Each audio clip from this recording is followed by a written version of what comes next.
एक महिला अपने आध्यात्मिक सत्य के चरम तक कैसे पहुंच सकती है? एक आसान उदाहरण से शुरू करते हैं। Polycarbonate plastic, high grade aluminium और स्टील के बने दो चौकोर बॉक्सेस हैं और दोनों में पहिए हैं। दोनों बॉक्सेस में उन्हें चलाने के लिए एक निश्चित संख्या में बटन है। दोनों में उच्च गुणवत्ता वाली शक्तिशाली मोटर है ताकि वो अपनी क्षमता के अनुसार प्रदर्शन कर सकें। और आखिर में दोनों को एक ही स्रोत से विद्युत ऊर्जा भी मिल रही है। यहीं पर दोनों की समानताएं खत्म होती है, क्योंकि एक बॉक्स कपड़े धोने के लिए बना है और दूसरा बर्तन धोने के लिए। इन दोनों बॉक्स के होने की वजह बेहद अलग है और दोनों की तुलना करना या एक की जगह दूसरे को इस्तेमाल करना बेवकूफ़ी भरा होगा। इसी तरह नर और मादा मूल रूप से शारीरिक और मानसिक दोनों तरह से अलग होते हैं। इन दोनों की आंतरिक क्रियाएं अलग है। कम से कम वो किस तरह से अपनी आध्यात्मिक मंजिल तक पहुंचते हैं, इस परिप्रेक्ष्य में तो अलग है ही। वैदिक कहानियों में ऋषियों और देवताओं को ध्यान और चिंतन करते दिखाया गया है और उनकी अर्धांगिनी महिलाओं को या तो ध्यान कर रहे ऋषियों की सेवा करते या फिर उनकी दुनिया का ख्याल रखते दिखाया गया है। उदाहरण के लिए देवी पार्वती, जो कि ब्रह्मांड की माँ है, वो शिव, इस ब्रह्मांड के पिता का ख्याल रख रही है, साथ ही इस ब्रह्मांड में मौजूद उन जीवों का भी जो उनके बच्चे हैं। ऋषि सामाजिक नियमों की फिक्र नहीं करते। उनकी ज्यादा बड़ी चिंता मनुष्यता को सबसे सुविधाजनक तरीके से संभावित उच्चतम स्तर तक ले जाने की होती है। वो हमें बताते हैं कि ये दो अलग अलग प्राणी किस तरह अपने उच्चतम आध्यात्मिक क्षमता तक पहुंच सकते हैं।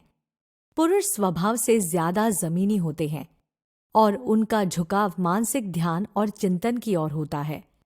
वहीं दूसरी तरफ महिलाएं स्वभाव से तरल, गतिशील और अनुभव को तरजीह देने वाली होती हैं।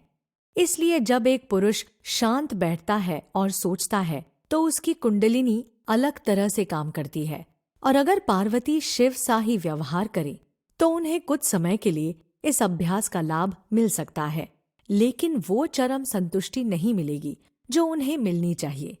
दूसरी ओर उनकी कुंडलिनी तब सक्रिय हो जाएगी जब वो क्रिया में होंगी, क्योंकि वो तरलता और गतिशील गतिविधियों के लिए तत्पर हैं। अनाहत, विशुद्ध और आज्ञा चक्र, जिन्हें कि हम जानते हैं कि ये सबसे ऊपर है और क्रमशः हृदय, गले और तीसरे नेत्र का प्रतिनिधित्व करते हैं। जब हम पूरी चेतना से सहानुभूति, देखभाल और प्रेम का अभ्यास करते हैं तब हृदय चक्र सक्रिय हो जाता है। जब हम समझकर परमात्मा के ज्ञान की तलाश करते हैं तब कंठ चक्र सक्रिय हो जाता है और तीसरा नेत्र चक्र, जो कि अंतर्दृष्टि और अंतर्ज्ञान का प्रतिनिधित्व करता है, तब सक्रिय हो जाता है जब हृदय और कंठ चक्र दोनों सक्रिय हो जाते हैं। इस तरह ज्ञानी ऋषियों ने शारीरिक और मनोवैज्ञानिक स्तर की गहरी समझ रखते हुए एक कार्य योजना या विधि तैयार की, जिससे महिलाएं अपने उच्चतम सत्य तक पहुंच सकती है। महिलाओं को अपने हृदय चक्र, कंठ चक्र और तीसरे नेत्र को सक्रिय करने के प्राकृतिक गुण आशीर्वाद के रूप में मिले हैं। इसीलिए सिर्फ कुछ खास क्रियाएं करके वो सहज रूप से अपनी कुंडलिनी जागृत करती है। उदाहरण के लिए अपने परिवार और समुदाय की देखभाल करना उनकी सहानुभूति, प्रेम और परवाह को सक्रिय कर देता है। जितना वो हृदय चक्र को विस्तृत करती है उतना ज्यादा वो अपने उच्च स्वरूप से जुड़ पाती है। जब वो अपने दिमाग को केंद्रित करती है और खुद को संगीत, नृत्य, कला और अन्य रचनात्मक कलाओं के साथ साथ भक्ति गतिविधियों से जुड़े कार्यों को सीखने में व्यस्त कर लेती है, तो वह दिव्य प्रेम के अपने ज्ञान का विस्तार करती है। यह अव्यक्त परमात्मा का अनुभव करने के लिए उनकी सहज शक्तियों को बढ़ाता है। जब तीसरा नेत्र चक्र हृदय और कंठ चक्र के स्तर पर किए गए कार्यों से पर्याप्त रूप से पोषित कर दिया जाता है, तो यह उन्हें आनंद का अनुभव करने की अनुमति देता है। जबकि दूसरी तरफ पुरुषों को दो जटिल यात्राएं करनी पड़ती हैं। पहली यात्रा खुद को निचले चक्रों की चुंबकीय शक्ति से मुक्त करवाने के लिए, जो कि मुख्यतः मर्दाना है। इसके होने के बाद उन्हें सबसे मुश्किल यात्रा करनी पड़ती है, जो है अपने स्त्री पक्ष से मिलना। ऐसा इसलिए क्योंकि एक पुरुष के अंदर एक महिला भी है। दूसरे शब्दों में कहें तो वाई क्रोमोसोम मर्दानगी पर हावी है और एक्स क्रोमोसोम वाई का साथ देता है। आध्यात्मिक यात्रा में जब एक पुरुष ऊपर उठता है, तब उसे अपनी स्त्री पक्ष के सभी गुणों को सक्रिय करना होता है, जैसे कि हमने थोड़ी देर पहले चर्चा की थी, वो भी बिना अपनी नर पहचान खोए। और इसलिए शिव और विष्णु को मर्दाना ऊर्जा के उच्चतम स्वरूप में दर्शाया गया है। उदाहरण के लिए, एक आम पुरुष के लिए पिता बनने का बेहद सरल काम कभी कभी उसके स्त्री पक्ष को जगा सकता है। इसलिए वाई क्रोमोसोम का तुरंत हावी होकर एक्स को दबा देना स्वाभाविक है। इसलिए आप देखेंगे कि ज्यादातर पुरुष बच्चों का ख्याल रखने वाले केयर टेकर बनने से बचते हैं। ऐसा इसीलिए नहीं कि वो जुड़ना नहीं चाहते हैं, बल्कि इसलिए क्योंकि उनके वाई क्रोमोसोम्स उन पर हावी होते हैं।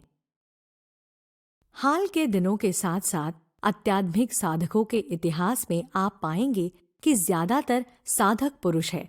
इसलिए नहीं कि महिलाएं खोज नहीं करती है, ये सिर्फ इसलिए क्योंकि पुरुषों के लिए ये यात्रा सबसे चुनौतीपूर्ण होती है और पुरुष हमेशा मुश्किल चुनौतियों को जीतना चाहते हैं। वहीं दूसरी तरफ महिलाओं को बिना कोई खास कोशिश किए कुछ खास अनुभव मिलते हैं, जिनके लिए पुरुषों को संघर्ष करने पड़ते हैं।